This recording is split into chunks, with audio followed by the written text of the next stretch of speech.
अस्सलाम वालेकुम दोस्तों, ये उस्मान साहिब आए हैं चूनिया ठीक मोड़ से। तो दोस्तों इन्होंने कहा कि आप मुझे पहले सल्फ़र चेक करवाएं, मैं देखूंगा, तसल्ली करूंगा, अगर आपका माल अच्छा हुआ तो ज़रूर परचेज़ करूंगा। तो दोस्तों इनको जो है वो सल्फ़र पानी में डाल के चेक करवाया गया कि इसकी वाटर सोलिबिलिटी कैसी है। तो उन्होंने जो है ये चेक किया, इसकी खुशबू भी चेक की और इसको पानी में हल करके दोस्तों इन्होंने अपनी तसल्ली की।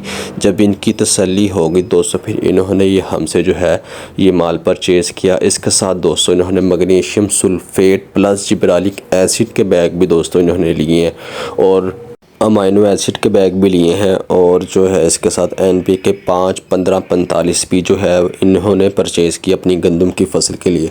तो दोस्तों बेहतरीन खादें होती हैं हमारे पास, एक नंबर माल होता है, ठीक है, डिस्काउंटेड रेट पे होता है, मुनासिब रेट पर आप इसको हासिल कर सकते हैं। रिज़ल्ट भी ज़बरदस्त है, आपकी पैदावार में भी लाजवाब इजाफा करेगा। तो दोस्तों इनका माल ये पैक हो गई है, गाड़ी का वेट करें। अल्लाह हाफ़िज़।